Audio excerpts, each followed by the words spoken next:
Hola muchachos, esta sesión, es la asincrónica, ¿no? La que corresponde al lunes 23 de febrero de 2026, la que no pudimos tener presencialmente, ¿no? Y en esta sesión vamos a revisar algunos ejercicios de repaso para el primer examen parcial. Todos los sistemas que vamos a revisar son sistemas no lineales y tienen diferente nivel de no linealidad, ¿no? Les puedo presentar los ejercicios que no desarrollemos aquí durante la sesión, pues quedarán para que ustedes, si quieren practicar, ¿no? Álgebra, si quieren practicar el definir estados, si quieren practicar el obtener la versión matricial, incluso simular los sistemas, pues lo pueden hacer, ¿no? Y tienen un punto de comparación. Igual, como les mencionaba yo en el aviso, cualquier duda que tengan sobre los ejercicios o sobre la misma sesión de hoy que va a quedar grabada o trabajo extra que ustedes desarrollen, pues me lo pueden hacer con mucho gusto por medio de Teams, ¿no? Entonces el primer sistema es un elevador eléctrico.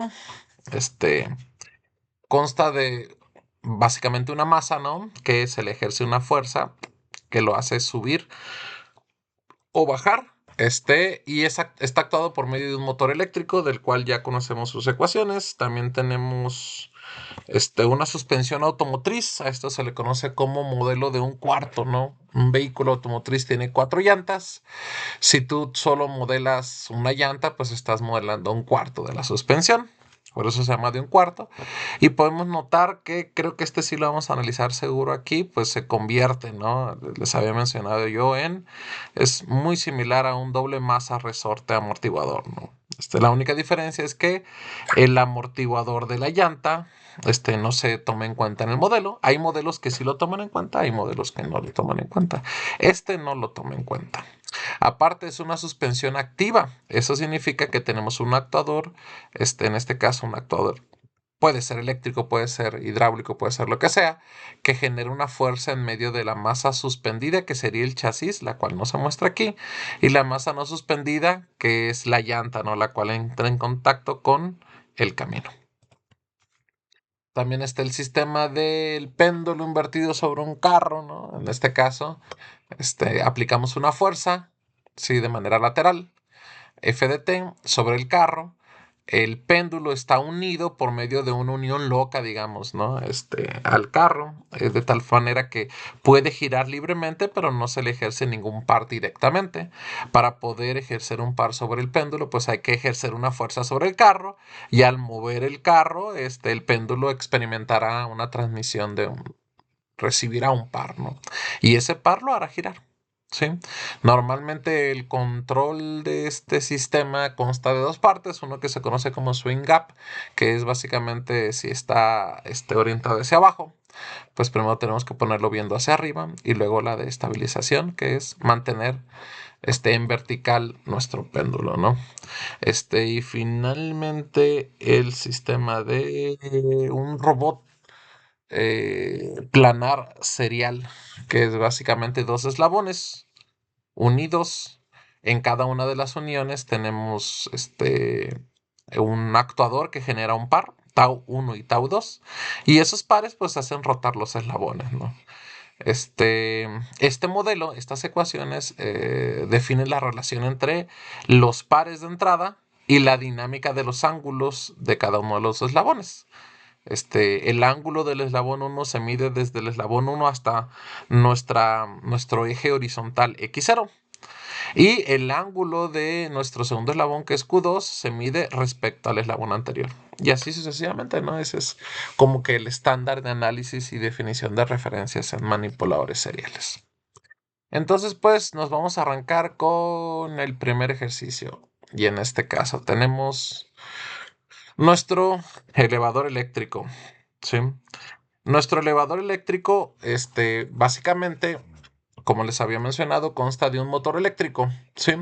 Las ecuaciones y los parámetros y las variables del motor eléctrico, como ya las hemos analizado varias veces en clase, pues ya no las incluyo en este análisis, ¿no? Pero recuerden que en caso de que yo les pida definir un sistema de este tipo, pues tienen que incluir las ecuaciones y variables y parámetros, incluyendo las del motor eléctrico.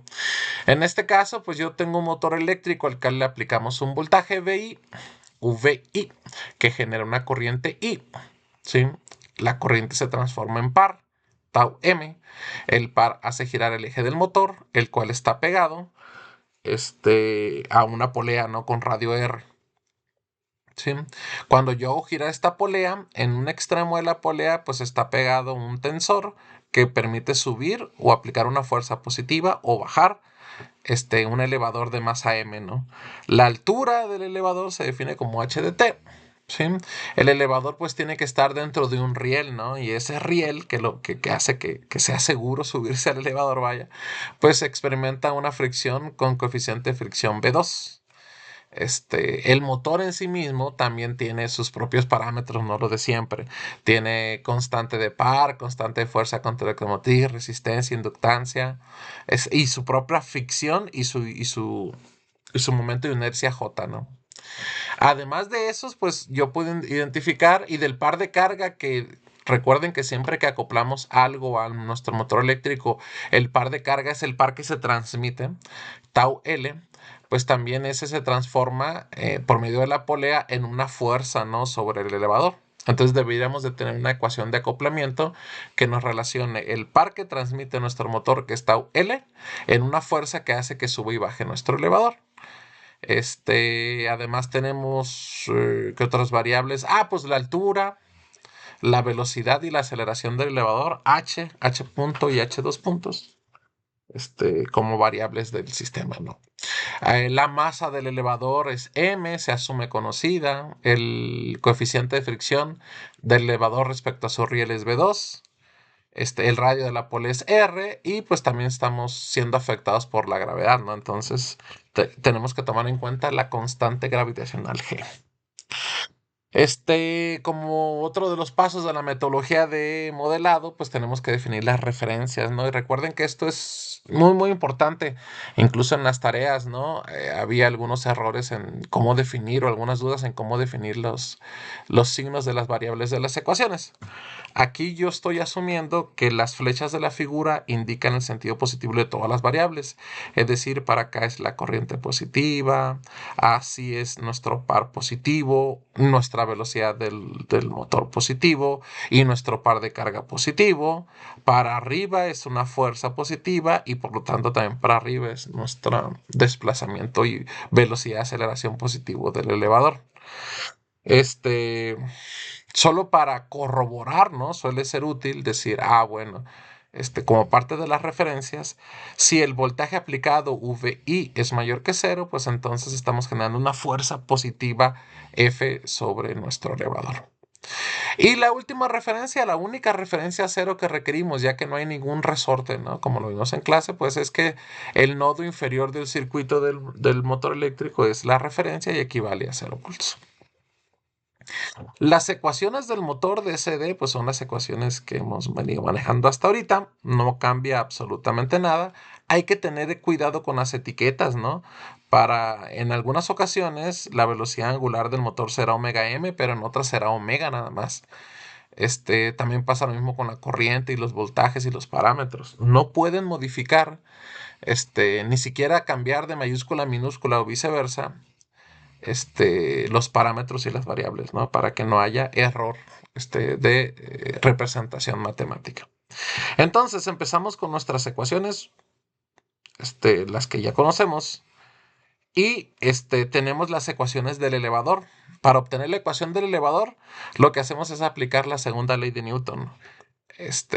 Nosotros tenemos masa por aceleración del elevador, que en este caso es masa por la doble derivada de h, ¿sí?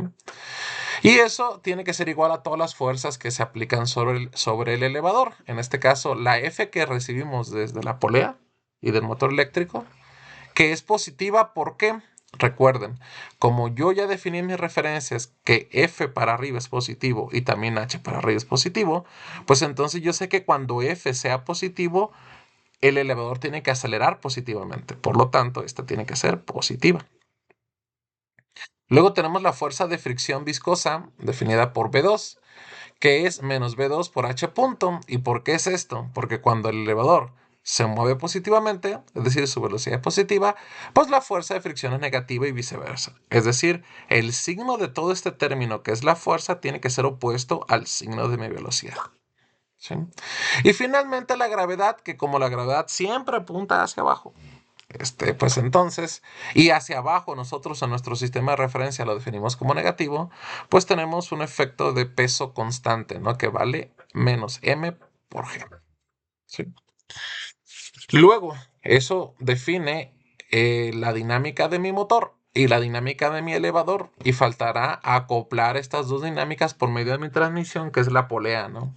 Y la ecuación de la polea pues es muy fácil de definirla, porque nosotros sabemos que esta polea transforma par en fuerza y velocidad angular en velocidad lineal. De la misma manera que los engranes que vimos en clase transformaban una velocidad angular en otra velocidad angular y un par en otro par.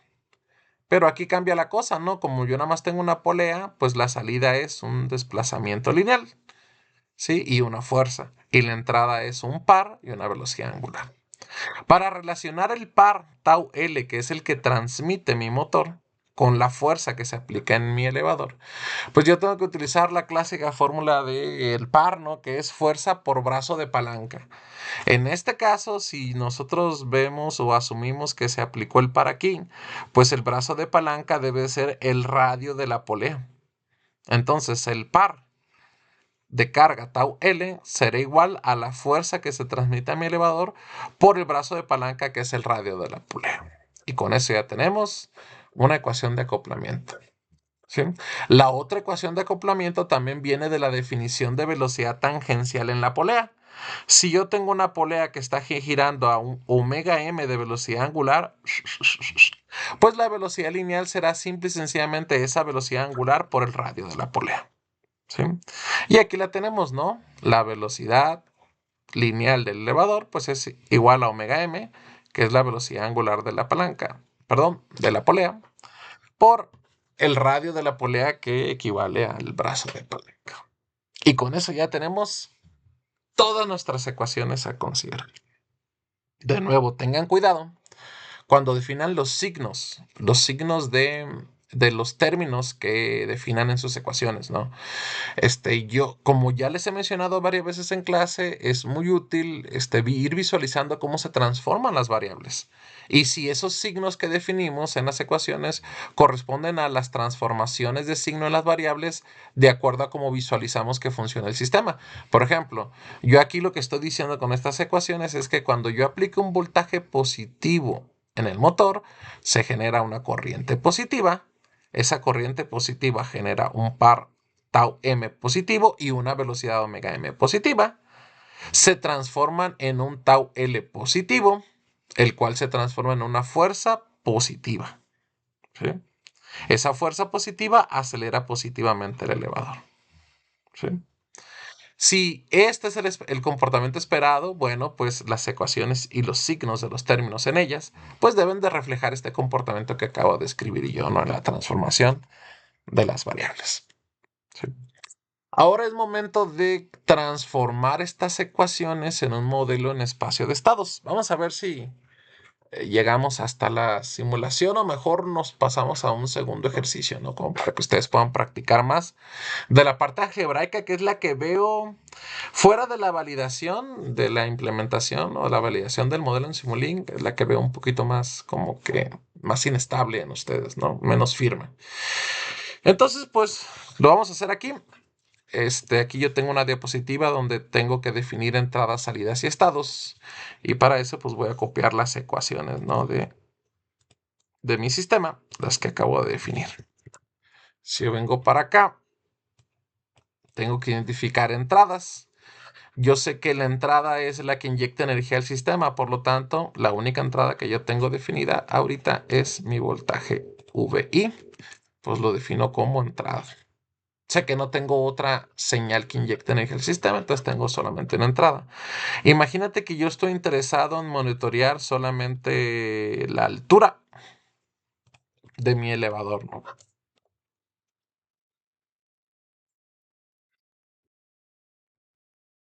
Pero también me interesa saber cuál es su velocidad, es decir, qué tan rápido va, porque concluyo o concluí yo que es necesario saber a qué velocidad voy para, para asegurar cierto confort, ¿no? En las personas que utilizan mi elevador.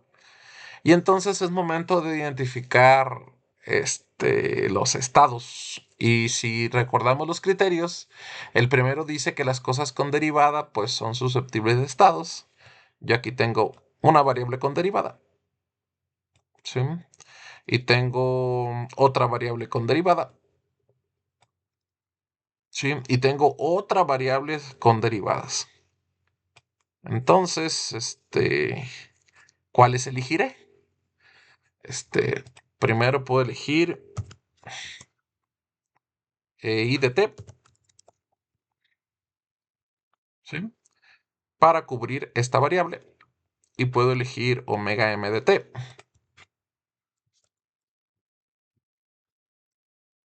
para cubrir esta variable con derivada. Solamente tengo una derivada, por lo tanto solamente requiero un estado. Pero para esta yo requiero dos, ¿sí? ¿Y por qué? Pues muy sencillo. Tengo derivada de orden 2. H punto también existe en mis ecuaciones y h es una variable que quiero monitorear.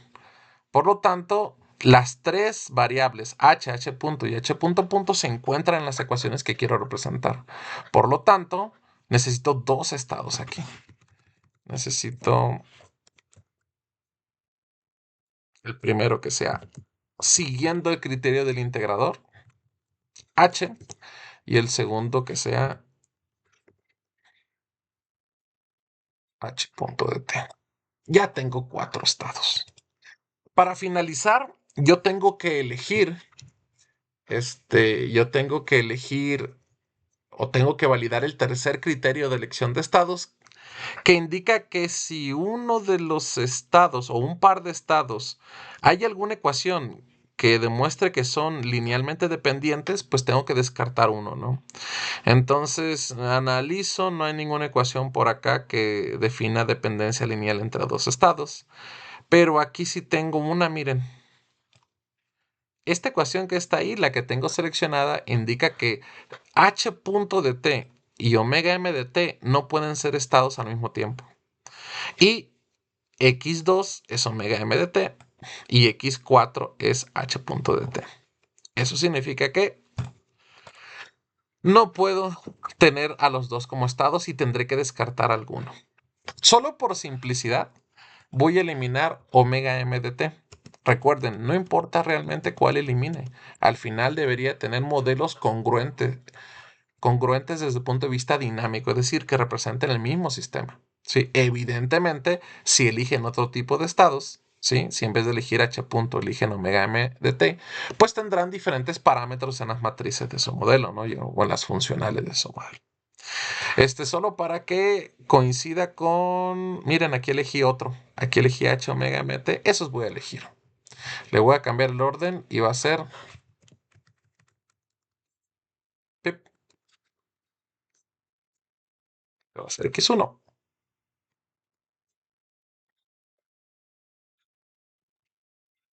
Este va a ser x2. Y este va a ser x3. Para poder comparar lo que obtengamos de resultado con lo que ya se encuentra en las diapositivas. ¿Sí? De nuevo, ¿por qué elegí h omega m de t y e i de t? Originalmente tenía 4, h punto omega m e i de t, pero esta ecuación me indica que debo descartar 1. Aparentemente, en las diapositivas yo descargué h punto y me quedé con omega m de t. De nuevo, no importa, debieran de obtener modelos totalmente equivalentes. ¿Sí? Ok, una vez que yo ya tengo mis estados, pues lo que me conviene es pues sustituir, ¿verdad? Mis entradas y mis estados en mis ecuaciones. I de t se convierte en x3, su derivada pues se convierte en la derivada de x3.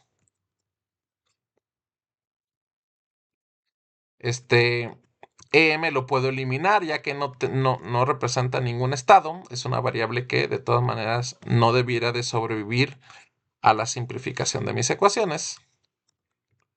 Y lo mismo pasa con tau m, ¿no? Tau m lo sustituyo en la ecuación mecánica de mi motor.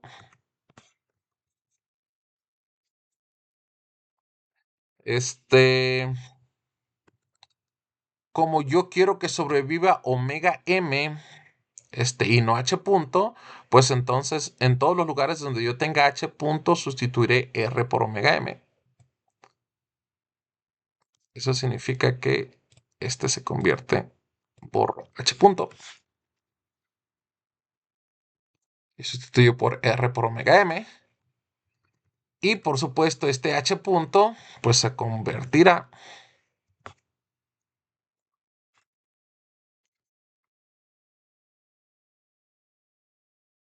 en r por la derivada de omega m.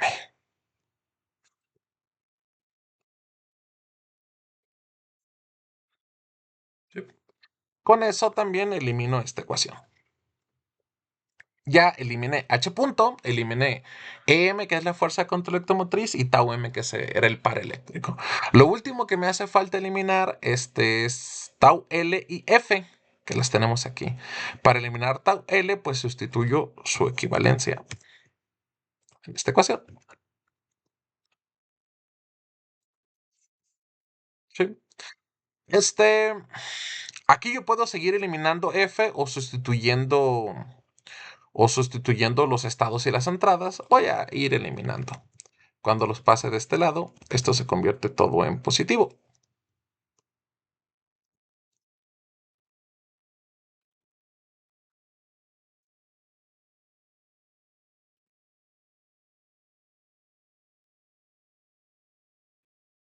Y entonces voy a sustituir F en donde tengo F.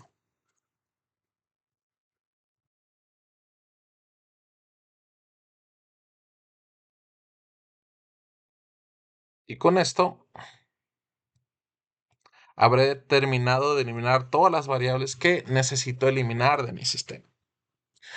Puedo ir sustituyendo mis variables, ¿cierto? I de t se convierte en el estado 3. Omega m se convierte en el estado 2.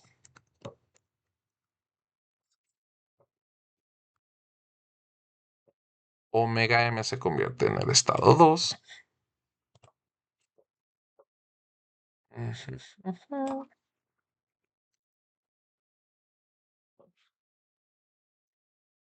Omega m punto se convierte en el estado 2 punto.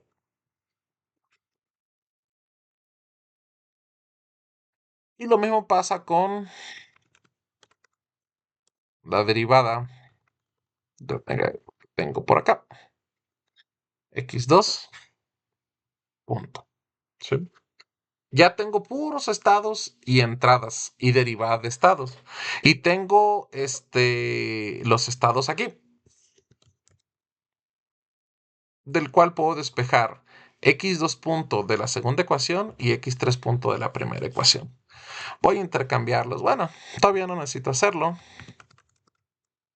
Voy a cambiarle el signo a esto. Voy a cambiarle el signo a esto para poder despejar. x3 punto. Y finalmente divido todo entre L.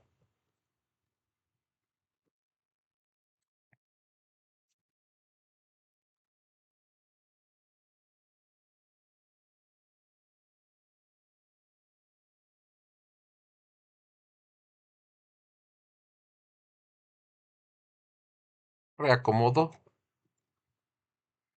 y ya tengo x3 punto despejado. Lo mismo puedo hacer con x2 punto de acá. Primero voy a simplificar, introduzco mi r acá. Queda r al cuadrado, r al cuadrado y r. Y con esto ya puedo eliminar este paréntesis.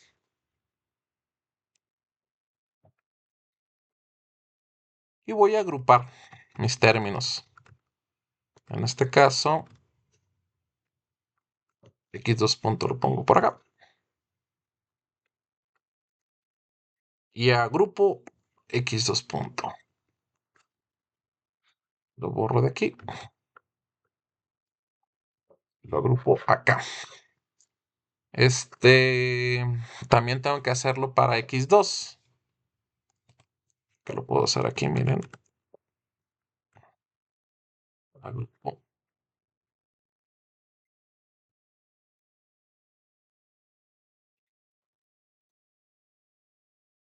Y borro x2 de ambos términos. Y creo que ya quedó listo. Paso todo esto del otro lado negativo.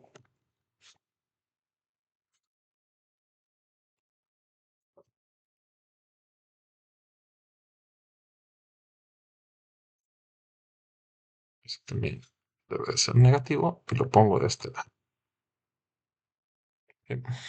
Y para finalizar, paso dividiendo mi coeficiente.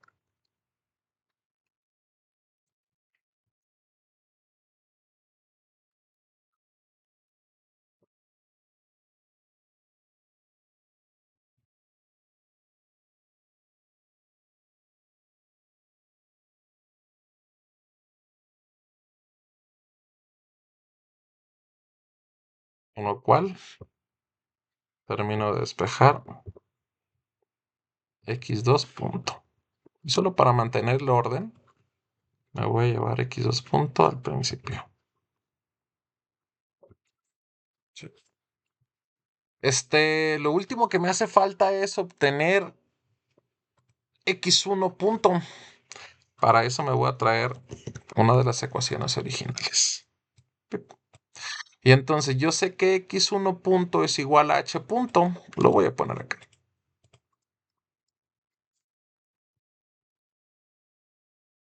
Por la definición de estados.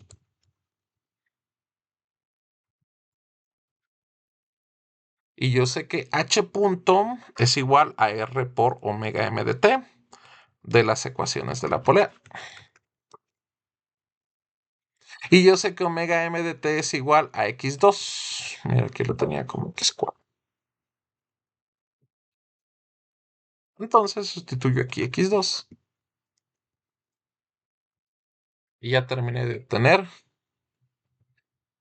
mis ecuaciones diferenciales. Para finalizar, necesito definir y1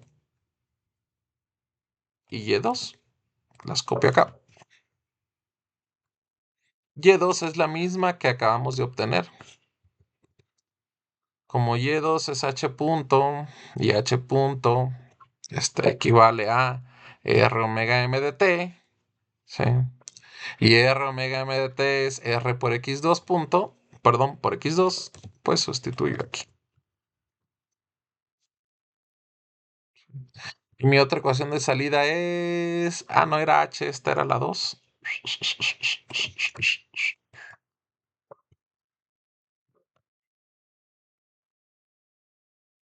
Y mi salida 1 era h.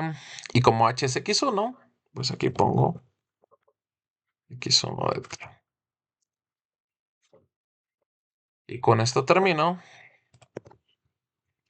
mi modelo en espacio de estados. Evidentemente hay que acomodarlo esto en una matriz, ¿no? Esto lo voy a hacer ahorita. Pa, pa, pa, pa, pa, pa. Es nuestra primera fila. Vamos a insertar.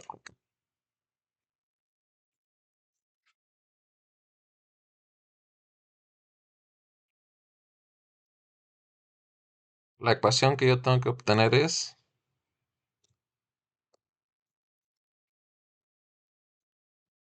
x punto de t es igual a una matriz A por x de t más otra matriz B por u de t. Las dimensiones de esta matriz, como tengo 3 estados, es que es una matriz de 3 por 3. Pues ponemos una matriz de 3 por 3. Como tengo una sola entrada, esta tiene que ser un vector de 3 por 1. Replico lo mismo para mis salidas. Esta debe ser un vector de salidas. Matriz C por X de T más matriz D por U de T. Como tengo dos salidas y una sola entrada, esta tiene que ser de 2 por 1. Como tengo 3 estados y tengo dos salidas, pues esto tiene que ser de 2 por 3. Empiezo con D, no hay entradas en mis salidas, esto es 0. Mi primera fila de C es 1, 0, 0, porque mi primera salida es X1. Y mi segunda fila de C es 0, R y 0. Y con eso terminamos la matriz C y la matriz D. ¿Sí? Mi matriz B solamente tengo entrada hasta acá abajo, miren. Entonces voy a copiar X3 punto, este coeficiente. Mis otros coeficientes van a ser 0 y 0.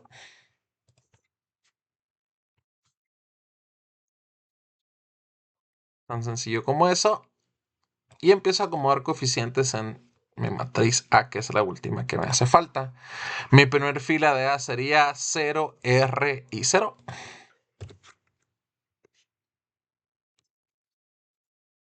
Mi segunda fila de A sería 0, todo este coeficiente, lo cual voy a copiar y pegar acá. Todo este coeficiente lo voy a pegar acá. Y ojo, porque aquí apareció un término extra. Este término. ¿Qué voy a hacer con este término? No es un coeficiente que multiplique ni a una entrada ni a un estado. ¿Sí? Entonces lo voy a poner como un término extra constante. Ese término es lo que define la no linealidad del modelo este. ¿Sí? Recuerden que para que el sistema sea lineal, las operaciones válidas son multiplicación por constante y suma y resta de variables. Y aquí tenemos una suma de una constante.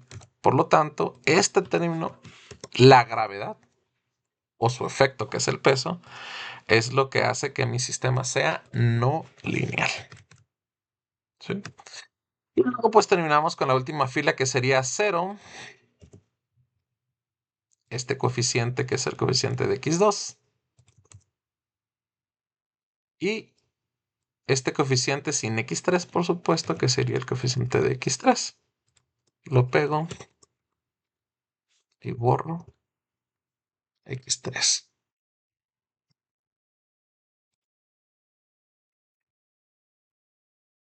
Guardo.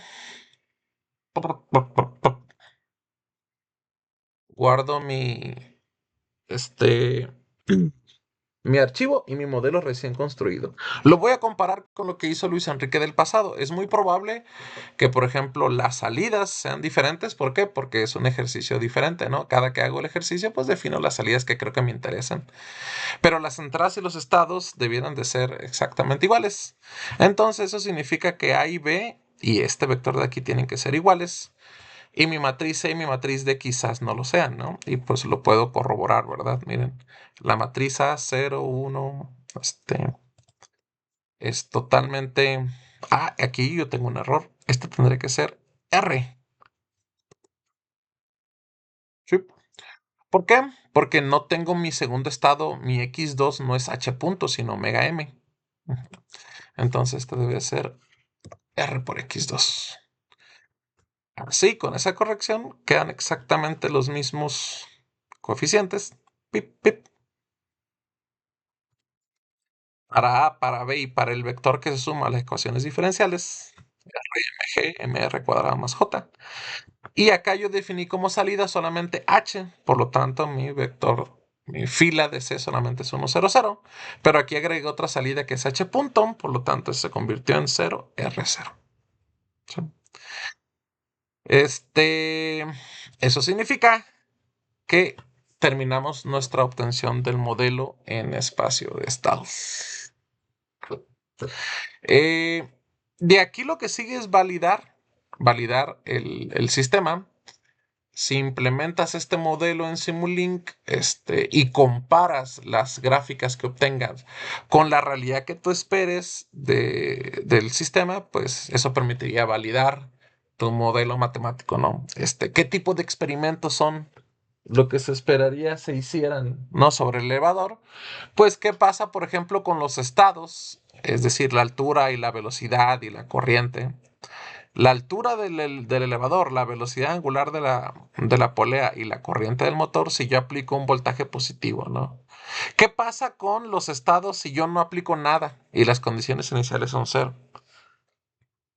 Pues lo que esperaría yo es que el elevador se caiga, ¿no? Es decir, que la altura decrezca por efecto del peso. ¿Qué pasa si pongo un escalón de voltaje? Pues si ese voltaje genera una fuerza igual al peso, pues el elevador tendría que quedarse donde está. Si ese voltaje lo aumento y ya genera una fuerza mayor al peso, pues ese elevador tiene que subir. ¿Qué pasa si yo introduzco una senoidal?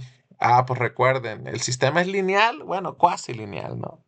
Yo esperaría que la frecuencia se mantenga, pero como tengo una masa y una inercia, esperaría que esto se comportara como un filtro en pasabajas. ¿Qué tal si mis condiciones iniciales cambian, no? Si mi velocidad inicial o la velocidad angular de, de mi, de mi polea inició no en cero, inició positivamente. Ah, pues yo esperaría que primero incrementara la altura del elevador y luego cayera, ¿no?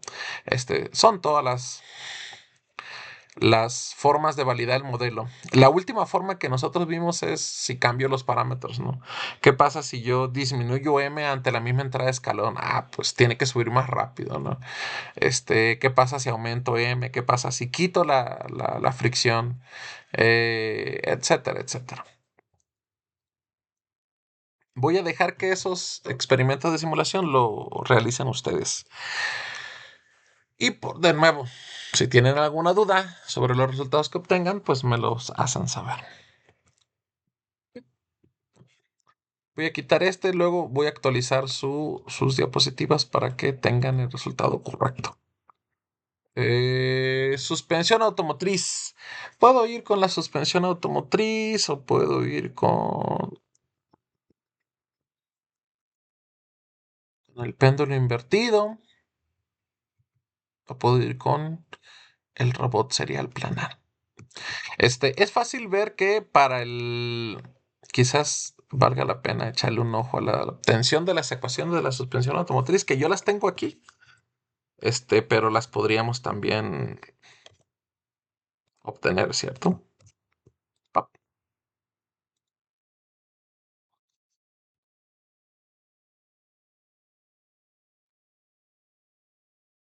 Yo creo que hasta ahí estamos bien.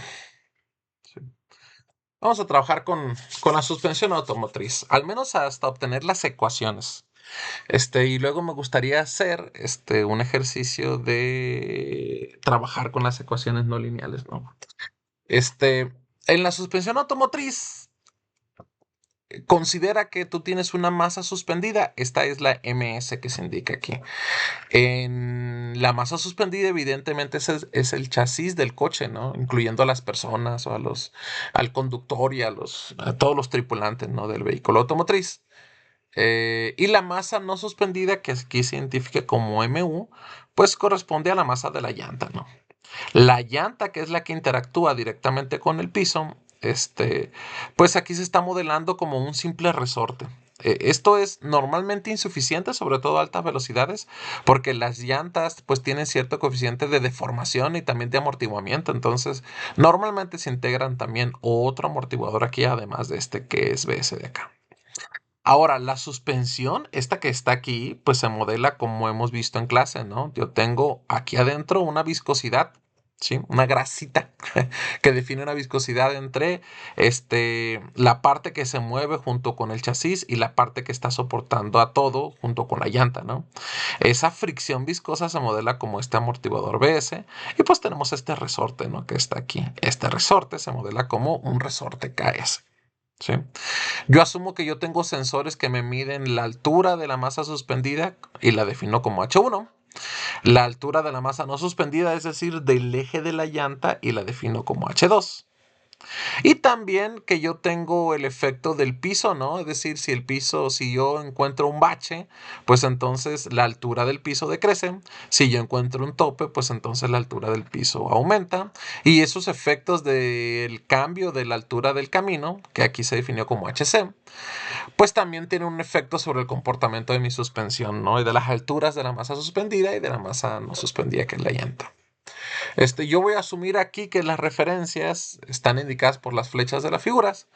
Es decir, para acá es positivo, para arriba es positivo, para arriba es positivo y todo para abajo es positivo. Y que H1 y H2 son cero cuando los resortes no están ni estirados ni comprimidos. Los parámetros son las masas, las constantes de los resortes y la constante del único amortiguador que nosotros modelamos en medio, ¿no? Del chasis y de la llanta. Y nuestras variables pues son las alturas, evidentemente sus velocidades lineales y aceleraciones también son importantes, y la fuerza aplicada entre el chasis y la llanta. De aquí yo tengo que definir las ecuaciones, ¿no? Y dejé este término aquí porque sabemos nosotros que para cada masa que exista, que se traslada o que rote en un sistema que voy a analizar, pues tengo que aplicar la segunda ley de Newton, ¿no? Y la segunda ley de Newton dice, esa masa, por su aceleración, es igual a todas las fuerzas que interactúan sobre esa masa. En este caso, la aceleración la defino como la segunda derivada de h1, ¿sí? Y entonces pues tengo que empezar a agregar fuerzas que interactúan sobre la masa suspendida ms, que es el chasis. En este caso yo tengo la fuerza F, sí, que es el actuador que tiene mi suspensión activa automotriz. Esta fuerza abre, es decir, separa las masas si es positiva o las junta si la fuerza es negativa, ¿sí? Por lo tanto, cuando sea positiva, va a empujar esta masa S para arriba. Por lo tanto, va a efectuar una fuerza positiva sobre MS. ¿Sí? ¿Por qué? De nuevo, porque mi actuador, cuando es positiva la fuerza F, empuja para arriba la masa S y para abajo MU, es decir, trata de separar las masas. Y cuando la fuerza es negativa, jala la masa de arriba hacia abajo y trata de unir las masas. Por lo tanto, cuando F es positiva, acelera positivamente H1, ¿sí? Y cuando es negativa, negativamente. Por lo tanto, la tengo que sumar en la dinámica de H1. ¿Qué otra fuerza tengo? Pues tengo la fuerza del resorte KS. Y como yo sé que ese resorte KS, la fuerza depende de la diferencia de las alturas H1 y H2, como vimos en clase, pues yo sé que esto está definido por la siguiente expresión. KS voy a poner H1 menos H2. Recuerden, no importa si yo pongo H1 menos H2 o H2 menos H1, el signo con el cual define este término será diferente para ambos casos. Por lo tanto, ahí es donde realmente voy a definir el valor de la expresión, ¿no? Y para analizar eso, yo tengo que ver qué pasa si cambio estas variables de H1 y H2. Por ejemplo, si H2 es 0, si H2 es 0 y H1 es positiva, la fuerza que este resorte ejerce sobre MS es negativa. ¿Por qué? Porque este se queda a 0, este sube y el resorte jala hacia abajo. Por ese análisis, yo sé que esto debe tener signo negativo. Como les he mencionado en clase, el término pues tiene que sostener, digamos, tiene que, ¿cómo decirlo? Aparte de sostener, tiene que ser válido, ¿no? No importa qué condición analices. Por ejemplo, si ahora H1 es 0, ¿sí? Imagínate que yo dejo pegado este no se mueve, si está en 0. ¿sí? Y luego yo subo positivamente H2. Como comprimo este resorte, pues este resorte ejerce una fuerza positiva sobre H1. Y esta expresión también lo valida, miren. H1 es 0, H2 es positivo, y la fuerza resultante es menos por menos más positiva. ¿Sí? ¿Qué tal si fuera al revés? Si H1 es 0 y H2 es negativo, pues el resorte jala negativamente a la masa suspendida, ms. Y también es consistente, miren. Si H1 es 0 y H2 es negativo, menos por menos da más, por menos da menos. Por lo tanto, ejerce una fuerza negativa sobre ms, el resorte KS. Y nuestra expresión es totalmente correcta. Lo mismo puedo hacer yo para ds. Yo sé que la expresión general ya no depende de las alturas, sino de las velocidades de H1 y H2, multiplicada por el coeficiente de viscosidad. Y ahora yo tengo que determinar cuál es el signo que voy a poner ahí en esa parte de la ecuación. Y aquí hay dos formas de resolverlo, ¿no? Siempre que hemos hecho el análisis y los dos elementos estos están en paralelo entre las dos masas, pues se replica el término, ¿no? Es decir, yo puedo poner aquí con toda seguridad un menos porque yo sé que el signo será el mismo. Pero también puedo analizarlo, ¿no? ¿Sí? ¿Qué pasa si yo dejo H1 punto, es decir, esta velocidad es 0, pero H2 es positiva? H2 punto. Eso significa que esta masa se mueve para arriba, comprime el resorte y el resorte empuja positivamente a ms. Y tiene sentido con esto, miren, si este es 0 y este es positiva, menos por menos da más y entonces la fuerza resultante es positiva. ¿Qué pasa si yo digo que H2 es 0? ¿Sí? Si H2 punto es 0, pero H1 punto es positivo, pues el resorte, como esto se mueve para arriba, jala negativamente. Y es totalmente cierto de acuerdo a la ecuación, porque este sería positivo, pero por algo negativo se convierte en negativo, ¿no? Entonces se sigue sosteniendo mi expresión. Y así de sencillo termino yo con todas las fuerzas sobre la masa ms. Puedo hacer lo mismo, de hecho debo de hacer lo mismo. Espero que hasta aquí no haya ninguna pregunta, ¿no? O pregunto, ¿no? ¿Tienen alguna pregunta? No. Ah, ok, perfecto. Esos son los grupos chidos. Voy a hacer lo mismo, aplicar la segunda ley de Newton para la masa no suspendida mu. Evidentemente cambia la expresión H2 punto punto y la masa pues es mu. Y ahora tengo que tomar en cuenta todas las fuerzas que se ejercen sobre mu. Yo sé que cuando F es positiva, ¿sí? Se ejerce una fuerza positiva sobre ms, pero negativa sobre mu porque lo empuja para abajo. Por lo tanto, esta fuerza actúa en sentido contrario a cómo actúa sobre ms. Cuando esta es positiva, acelera H1, pero desacelera H2. ¿Sí? Y también sé que ese efecto tiene esa misma relación, lo mantiene el resorte KS y el amortiguador BS. Es decir, cuando estos son negativos para H1,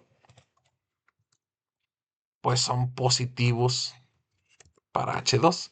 Y lo único que tengo que hacer es cambiar el signo. Esto lo analizamos en clase, no sé si lo recuerdan, que fue si yo estiro o comprimo este resorte, la fuerza que ejerza sobre este lado, pues va a ser opuesta de misma magnitud, pero de signo contrario que la que ejerza sobre este lado, ¿no? Lo mismo pasa con el amortiguador. Por lo tanto, yo nada más cambio el signo de estos términos y ¡pum!, los pongo acá abajo. Y me hace falta solamente, que no sé si es sumado, el efecto de KT, ¿no? Del resorte KT. Entonces voy a copiar el término del resorte, KS, para reciclarlo. Y pues ya no va a ser KS, sino KT. Me hará falta definir su signo. Y esto, siguiendo la misma lógica, en vez de ser H1 entre H2, pues esto tiene que ser H2 menos la H del camino. ¿Sí? Lo único que me hará falta entonces es saber si este término es más o menos, ¿no? Y aquí yo tengo otra vez, puedo reciclar el enfoque de arriba. Si este término se obtuvo analizando H1 y H2, y esto es básicamente el mismo relación de componentes, H2 menos HC, pues yo asumiría que este de aquí es signo negativo, ¿no? Porque voy a hacer exactamente el mismo análisis intercambiando las variables. Ya no va a ser KS, sino KT. Ya no va a ser H1 menos H2, sino H2 menos HC. Y habré terminado. Yo puedo validar esta expresión y yo lo recomendaría hacerlo mucho, ¿sí? Haciendo el análisis para el resorte. Si HC es 0, es decir, yo tengo un camino plano en 0, ¿sí? Y por alguna razón subo H2, pues la fuerza que ejerce el resorte sobre la masa no suspendida MU es negativa, ¿no?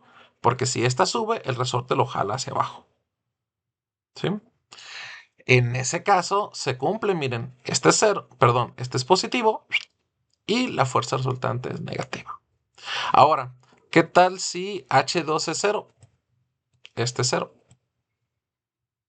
Y lo que quiero averiguar yo es si, ¿qué pasa cuando yo aumento positivamente HC? Es como un tope. Pues si agarro un tope, porque aumentó HC positivamente, la fuerza resultante sobre MU es positiva porque lo empuja hacia arriba. Y es cierto, miren, esto es positivo, esto es cero, menos por menos da más, la fuerza resultante es positiva.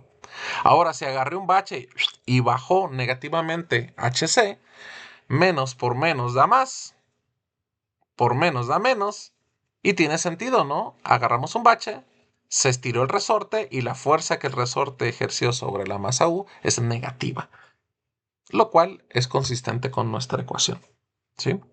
Menos por menos da más, por menos da menos. Y mi fuerza resultante es negativa. Veamos si este análisis que acabo de hacer pues corresponde con las ecuaciones que ya había obtenido Luis Enrique del pasado.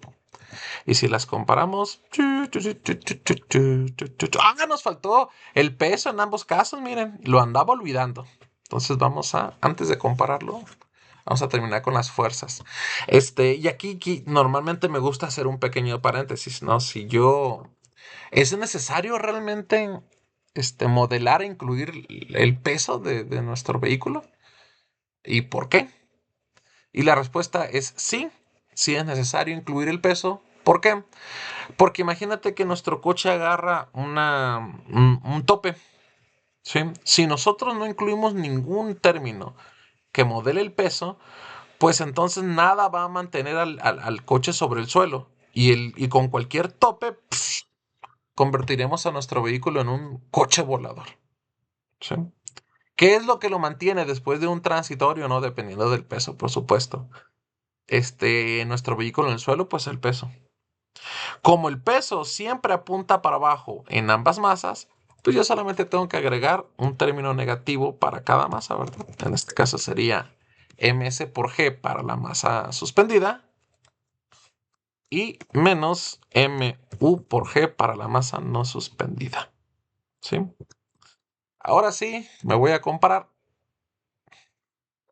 y podremos ver que en efecto tenemos exactamente los mismos términos. Tenemos exactamente las mismas ecuaciones. Ecuaciones diferenciales. Esta es una gran noticia porque eso significa que nuestro análisis pues lo hicimos de forma correcta. ¿Sí? Ahora tenemos que definir para avanzar en nuestro modelo en las ecuaciones, definir entradas, salidas, sistema, estados, perdón, del sistema. En este caso yo tengo una entrada que es F, definitivamente esa entrada inyecta energía al sistema, pero también tengo otra entrada que inyecta energía al sistema, que es nuestra altura del camino. ¿Qué diferencia entre la entrada 1 y la 2? que la entrada 1 es la manipulada, yo tengo un actuador con la cual puedo manipular esta variable y pues yo no puedo manipular el camino, ¿no? Yo no tengo ni el modelo ni la forma de modificar la altura del camino, si hay baches, si hay tope, etcétera, etcétera. Sí. Imaginen que yo estoy interesado en modelar, perdón, en monitorear la altura del chasis, pero también la altura del eje de la llanta, ¿sí? Y si yo analizo mis ecuaciones diferenciales, pues yo encuentro que tengo términos H1 punto y H1 punto punto. Eso significa que esta variable requiere dos estados para modelarse.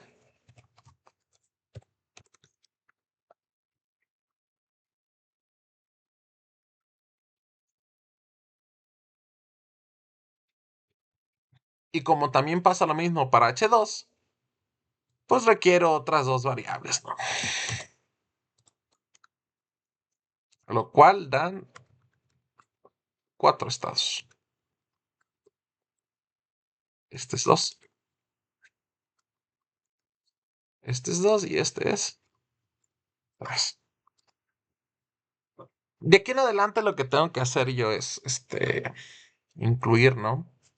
Los estados, sus derivadas y sus entradas, sustituirlas en mis ecuaciones, despejar la primera derivada de cada una de las ecuaciones, de los estados, perdón, y con eso obtener finalmente al pasar a matricial mi modelo en espacio de estados. Yo tengo una definición de estados H1, H2, H1 punto, H2 punto. Por lo tanto, recuerden que si yo cambio el orden de estos estados no pasa absolutamente nada. Solo para que sea consistente, ¿no?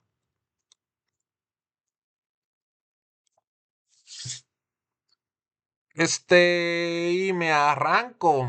Voy a tener aquí mis ecuaciones diferenciales originales. H1 punto punto se convierte en H3 punto, perdón, en X3 punto.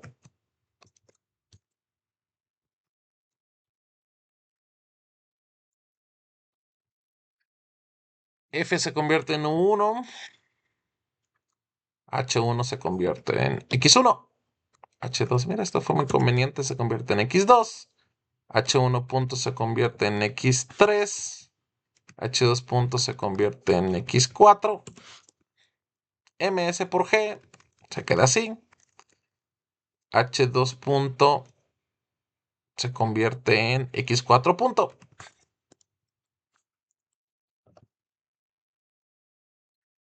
F sigue siendo 1.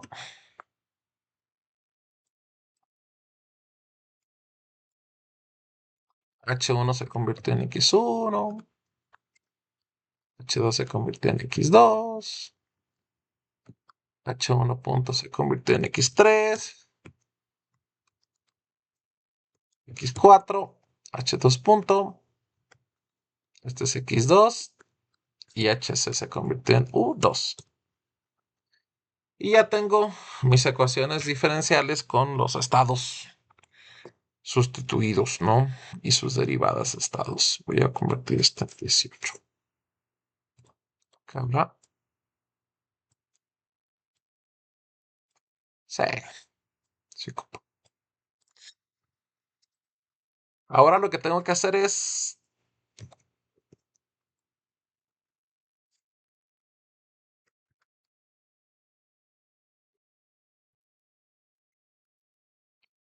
tengo que definir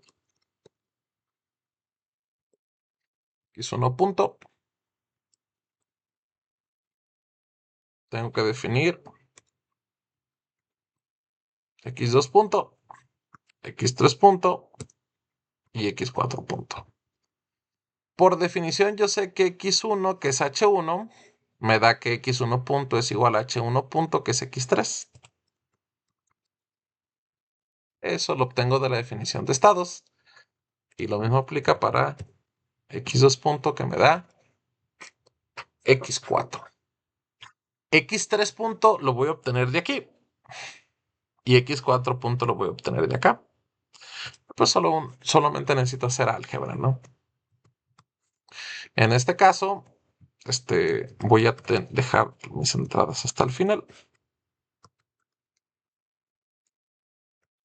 Y yo creo que no tengo que agrupar nada porque directamente tengo x1, menos por menos da más,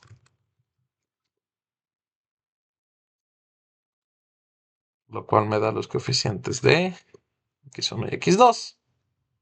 Y luego menos por x3 y menos por menos da más.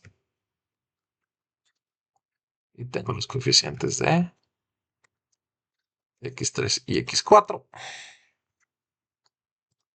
También hago lo mismo acá. Las entradas las pongo hasta el final. Aquí tengo que agrupar x2. Entonces pues hago lo mismo, ¿no? Multiplico. Aquí no tengo que cambiar de signo.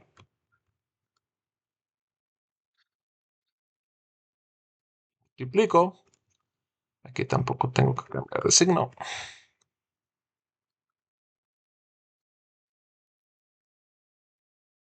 Multiplico. Aquí sí tengo que cambiar de signo.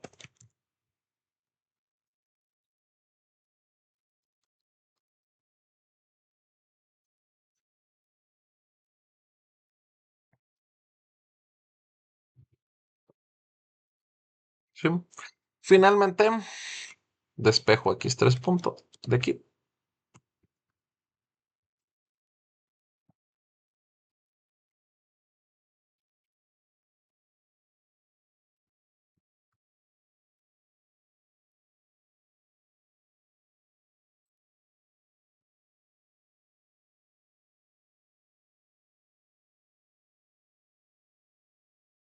Y se elimina ms. Lo mismo pasa con mu.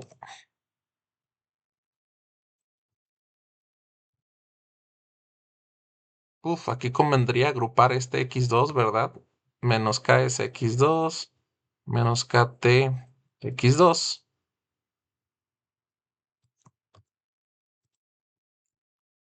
Lo cual equivale a menos ks más kt.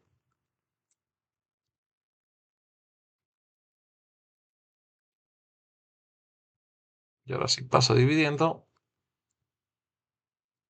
mu.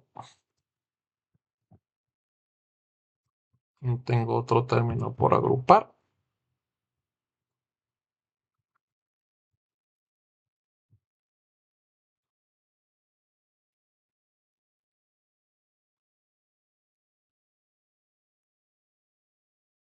Y eliminamos mu. Oh.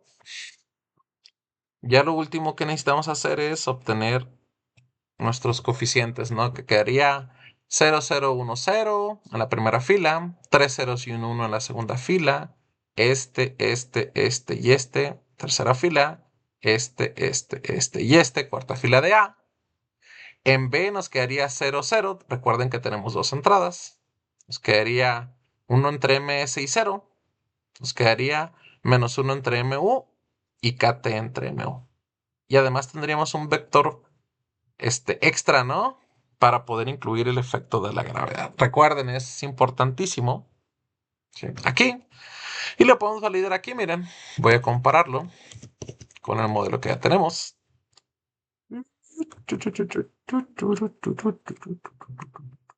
Y en efecto, ¿no? 0, 0, 1, 0, 0, 0, 0, 1, menos KS entre MS, KS entre MS, menos BS entre MS, BS entre MS, 1 entre MS y 0, y menos G. KS entre MU, menos KS más KT entre MU, BS entre MU, menos BS entre MU, menos 1 entre MU, KT entre MU, y menos G. Y mis salidas pues son H1 y H2, que son X1 y X2, por lo tanto mis filas son de C, 1, 0, 0, 0 y 0, 1, 0, 0. Este sigue siendo un sistema no lineal, ya que tenemos la suma de un vector constante, lo cual es una operación no permitida en sistemas elípticos. Perfecto, pues este nos salió exactamente igual a como lo teníamos, por lo tanto no hay que corregir absolutamente nada. Yo creo que voy a explicar solo para que no me lleve mucho más tiempo. ¿Cuánto tiempo tenemos grabando?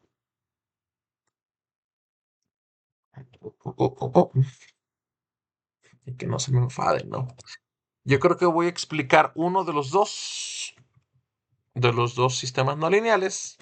Podemos ver claramente que aquí yo tengo un sistema no lineal, ya que pues tengo cosenios, ¿no? Y cuadráticos de variables, lo cual son operaciones no válidas. Y en el caso del manipulador de 2 grados de libertad, pues tengo también cuadráticos, multiplicación de variables, como en este caso, y también tengo trigonométricas de funciones, ¿no? De variables. Este, yo creo que voy a trabajar con el robot serial planar. Y además la lógica es exactamente la misma que se tenía que utilizar para el péndulo invertido, por lo tanto, vamos a trabajar con este, ¿no? Este será el último ejercicio algebraico que hagamos. Y dejaré el péndulo invertido por si ustedes quieren seguir, practicar, ¿no? El proceso algebraico y también la validación, ¿no? En este caso, pues yo tengo como variables de entrada de mi sistema los pares que aplico en cada una de las uniones. Las ecuaciones, como les he mencionado muchas veces, pues, no es necesario que siempre se obtengan desde principios básicos, ¿no? Para cada sistema, muchas veces uno puede simplemente buscarlas, pero es muy importante que la interpretemos, ¿no? Por ejemplo, saber qué es Q1 y desde dónde se mide y saber qué es Q2 y desde dónde se mide, esos ángulos es muy importante para cuando analicemos el modelo, ¿no? Si yo no puedo saber qué esperar del comportamiento de estos ángulos porque no sé cómo se definen, pues difícilmente validaré o podré validar el modelo. Sí. Las referencias son las que indican las flechas de la figura. Si yo, en dado caso, en un ejercicio de tarea del examen, no les pongo flechas que indiquen cuál es el sentido positivo de las cosas, pues ustedes las pueden incluir sin problemas, ¿no? Y entonces ya incluir como referencia las flechas de la figura indican el sentido positivo de las variables o definir para dónde es positivo para cada variable, ¿no? Ambas son totalmente aceptables. Y aquí solamente porque estos términos se obtuvieron considerando esta referencia, yo voy a asumir que Q1 y Q2 son cero cuando el brazo esté totalmente orientado para acá. ¿Qué corresponde con la gráfica, no? Si Q1 es cero, pues este eslabón está orientado para acá. Si Q2 también es cero, pues ambos son colineales. Las variables son los ángulos Q1 y Q2. Aquí los simplifiqué como QI para I1 y 2. Tanto su posición angular como su velocidad angular como su aceleración angular. Y los pares aplicados a cada una de las unidades tau 1 y tau 2. LSI es la distancia entre la iésima unión y su centro de masa. MI es la masa de ese eslabón. LI es su longitud. Y sub I es la inercia rotacional y BI es el coeficiente de viscosidad, de fricción viscosa, ¿no? Evidentemente, como esto está en contacto con el otro eslabón, pues aquí tengo yo un coeficiente de fricción, B2. Y como este está en contacto con la base, pues también tiene un coeficiente de fricción, B1. De aquí lo que tengo que hacer yo es trabajar en un modelo en espacio de estados. Yo creo que queda claro cuáles son las entradas. Las únicas variables que inyectan energía al sistema son tau 1 y tau 2. Imaginemos que yo me interesa monitorear los ángulos Q1 y Q2. Por lo tanto, los voy a definir como salidas. Mis entradas son tau 1 de T. Copy pego para el buen copy paste para las entradas. Voy a asumir que la primera salida es el ángulo de la unión 1 respecto a la base. Y la segunda salida es el ángulo de la unión 2 respecto a la base. Y entonces llegamos al momento interesante, ¿no? De el ejercicio, que es cuáles son, cuáles son los estados. Entonces es un poquito más grande. Así. Sí, sí, sí. Ok. Como yo tengo segunda derivada aquí, miren, y también tengo segunda derivada acá de Q1 y de Q2 respectivamente, y tengo Q1 y Q2 y Q1 punto y Q2 punto en la definición. Miren, aquí está Q1, Q2, Q1 punto, Q2 punto. Pues evidentemente yo requiero dos estados para Q1 y dos estados para Q2, ¿sí? Dado que su máxima derivada es de orden 2. Entonces voy a poner que mi primer estado será Q1, que mi segundo estado va a ser Q2.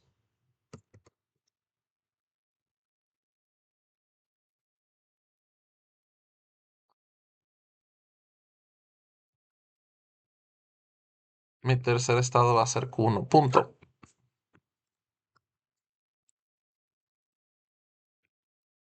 Y mi cuarto estado va a ser Q2 punto.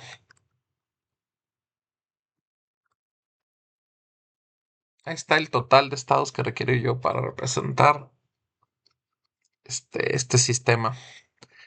Si se dan cuenta, los coeficientes D11, D12, los coeficientes del coeficiente H, miren que está por acá, pues no requiere que se le haga mucho, ¿verdad? Lo único que requiero es modificar de quién es función. En vez de ser de Q2, pues tiene que ser de X2. En vez de ser de Q1 más Q2, pues va a ser de X1 más X2, por la forma en la que definí mis estados. Este va a ser de X1, este va a ser de X2, este va a ser de X2 y San se acabó. No hay más. ¿Sí? Por ahí no tengo mucho más trabajo que hacer. Entonces, voy a quitar esta parte de aquí porque ya no me interesa mucho que digamos. Solamente las transformé, poniéndolo en función de estados. No hay más que hacer. Pero este sí requiere algo de trabajo por hacer. Entonces, lo primero que voy a hacer es, pues sustituir mis entradas. 1 y 2. Q1 punto se convierte en X3 punto. Q1 punto punto, perdón. La segunda derivada se convierte en X3 punto. Por lo tanto, Q2 punto punto se convierte en X4 punto. Y lo mismo pasa para acá, ¿verdad? X4 punto. X3 punto. Q1 punto se convierte en X3. Q2 punto se convierte en X4. Q2 punto se convierte en X4. Todas estas son H, Phi, aquí está la gravedad, miren. H, las Phi, Phi1, Phi2, D1, D12, todas las Ds, pues ya las están expresadas solamente con los cambios que hice hace rato, ¿no? Sobre esas expresiones, en vez de depender de Q1 y Q2, pues dependen de X1 y X2. Entonces ya no tengo que hacer nada de trabajo ahí. Q1 punto se convierte en X3. Q2 punto se convierte en X4. Q1 punto en X3. Y he terminado. ¿Sí? Perfectísimo. Ahora, yo podría continuar como normalmente lo hago en los ejercicios de clase donde pues separamos, ¿no? Obtengo directamente X1 punto y X2 punto y sigo trabajando. Lo voy a hacer aquí también. Yo necesito obtener X1 punto.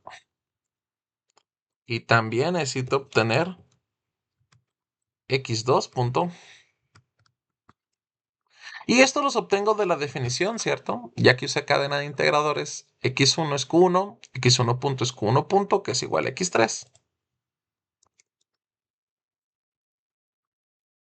Y pasa lo mismo con x2. x2 es q2, x2 puntos es q2 punto, que es x4. Miren, aquí lo tengo. Está mi x4, víctima del copy-paste. Entonces este es x4. ¿Sí? ¿Y de dónde voy a sacar x3 punto y x4 punto? Pues los voy a sacar de aquí, miren.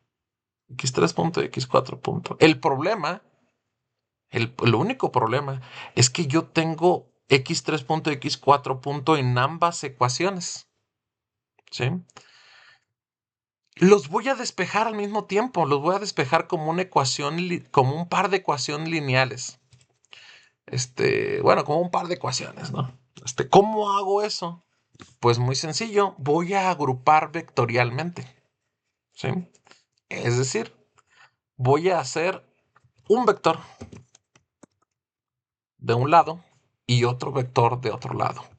En este caso, mi vector me va a quedar U1 y U2. Pap,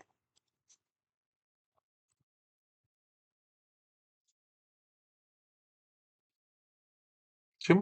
Y del otro lado, pues también tengo que tener vectores de dimensión de dos filas, ¿no? Porque si no, violentaría el álgebra. Entonces aquí debo tener algo así.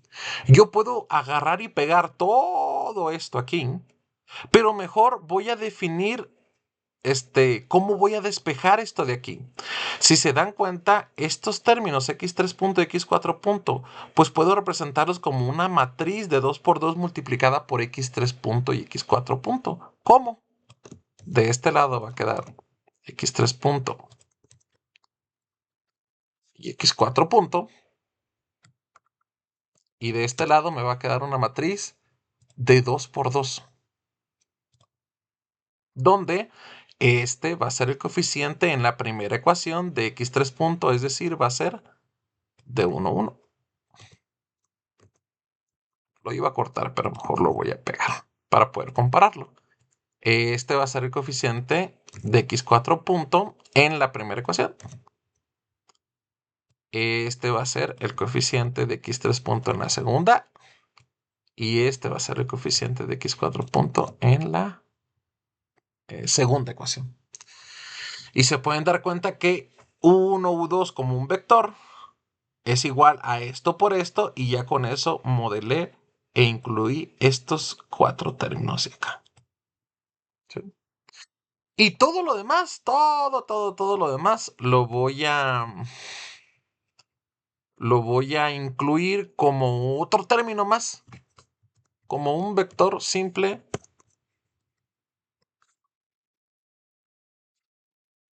de 2 por 2. Perdón, de 2 por 1. Y ahí voy a meter todos los otros términos, desde aquí hasta acá. Y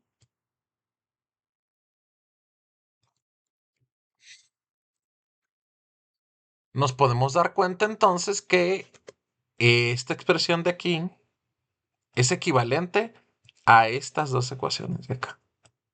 ¿Sí? Exactamente lo mismo. ¿Sí? Yo las borro y ya avanzo con mi modelo. Lo último que tengo que hacer aquí es despejar x3 punto y x4 punto. ¿Y cómo los voy a despejar? Pues los voy a despejar algebraicamente. Es decir, voy a pasar restando esto del otro lado. Y voy a multiplicar por la inversa de esta matriz. ¿Sí? Como la matriz originalmente estaba multiplicado por la izquierda, pues la inversa tiene que ser izquierda. Entonces,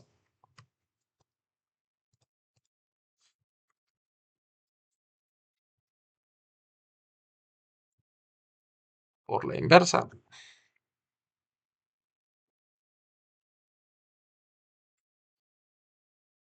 de la izquierda.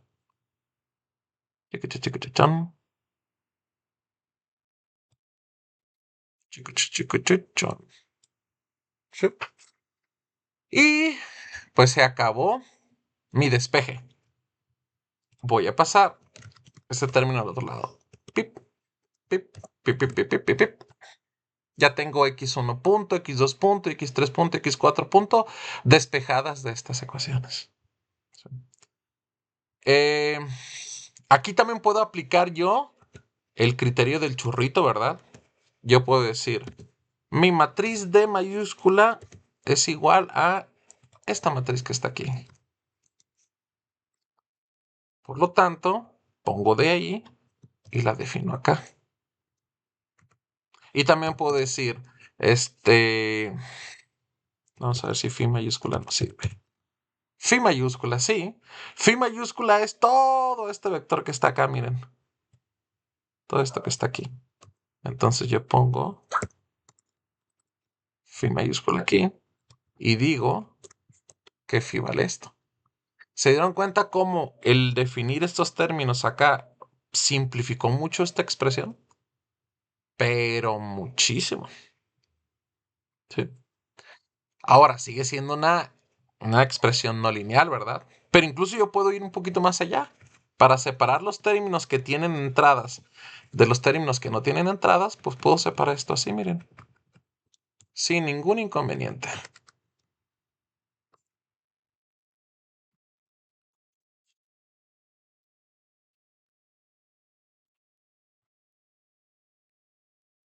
Y si se pueden dar cuenta, ya tengo aquí los términos que no tienen entradas y aquí tengo los términos que sí tienen entradas.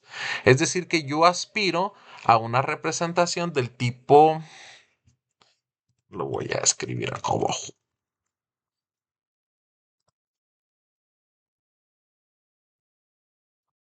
del tipo x punto es igual a f de x de t más g de x de t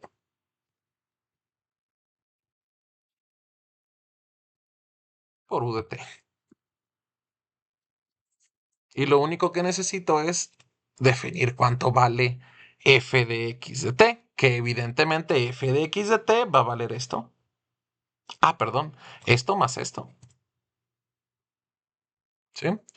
¿Y cuánto va a valer g de x de t? Pues va a valer puros ceros arriba y abajo esto. ¿Sí? Este es el equivalente de u de t. Este más este es el equivalente de x de t. Entonces, solamente necesito definir f de x y g de x. Yo sé que van a ser vectores de, en el caso de f de x, pues un vector de 4 por 1 porque tengo 4 estados. Por lo tanto, voy a agregar 3 y luego le voy a decir, ¿sabes qué? Agrégate otro. ¿Sí? Y en el caso de g de x, pues deberá tener las mismas filas. ¿Por qué? Porque tengo que tener términos para las 4 ecuaciones diferenciales. Pero además debe tener 2 columnas. ¿Por qué? Porque tengo 2 entradas. Y ya lo único que tengo que hacer es definir cada uno. ¿Quién valdría f de x en la primera ecuación diferencial? Pues sería equivalente a x3.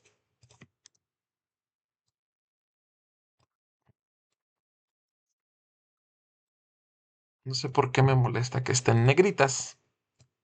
Entonces lo voy a quitar. En la primera voy a dejar en negritas el resultado final. En la primera ecuación, pues yo tengo x3. En la segunda ecuación diferencial, yo tengo x4. En la tercera y cuarta ecuación, no los puedo poner por separados, miren. Me adelanté con eso de agregar una cuarta fila. Lo hice porque para que recordaran que tengo que expresar 4 ecuaciones diferenciales. Pero como las 2 ecuaciones diferenciales finales las tengo aquí, miren, pues entonces directamente las voy a pegar aquí. Y esta ya no me sirve de nada. Recuerden, esta expresión tiene 2 elementos, por lo tanto, no estoy violentando que aquí yo requiero 4. 1, 2, 3 y 4. Lo mismo pasa con lo que multiplique a mis entradas acá, miren. Yo sé que En la primera ecuación diferencial esto vale 0 y 0. Y en la segunda ecuación diferencial esto vale 0 y 0. Pero estos 4 elementos que están aquí, ¿de dónde los voy a sacar? Pues son exactamente esto que está aquí. ¿Sí? Por lo tanto, estos ya no me sirven. A este le voy a decir elimina fila. Y a este le voy a decir elimina fila. Y aquí voy a agregar un solo término para d a la menos 1. Este es mi modelo equivalente no lineal.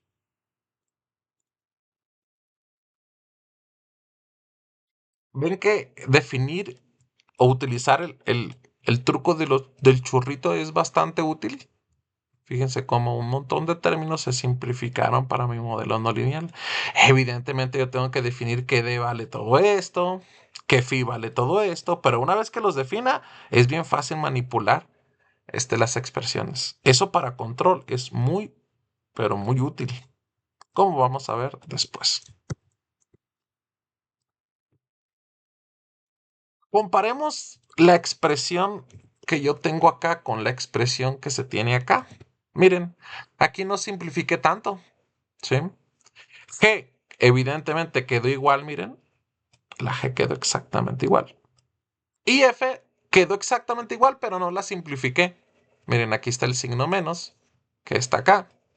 Aquí está el d a la menos 1. Y este phi mayúscula que yo definí, pues equivale a este phi que es el que teníamos originalmente, ¿se acuerdan? Si yo traigo el phi de acá,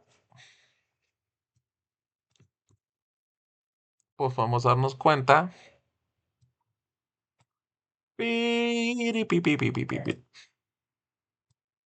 que las expresiones son totalmente equivalentes. Esto es phi, justo como está acá. Entonces nuestros modelos son igualitos. Si el álgebra es consistente, pues los modelos serán consistentes, ¿no? Serán congruentes. Lo último que me faltó definir fueron las matrices C de mis salidas. Como mi salida 1 es Q1 y Q1 es X1, mi salida 2 es Q2 que es X2, pues mi primer fila es 1, 0, 0, 0 y mi segunda fila es 0, 1, 0, 0.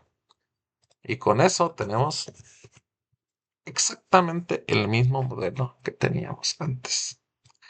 Eh, pues yo creo que con eso va a ser todo, muchachos. Voy a borrar para actualizar la presentación. Dejaré que ustedes, si quieren practicar el péndulo invertido, pues lo hagan, ¿no? Este es el resultado. Estas son las ecuaciones originales. Referencias, parámetros y variables. Este ya lo validamos hace ratito. Voy a borrar el que hice yo aquí en la presentación. En la grabación, perdón.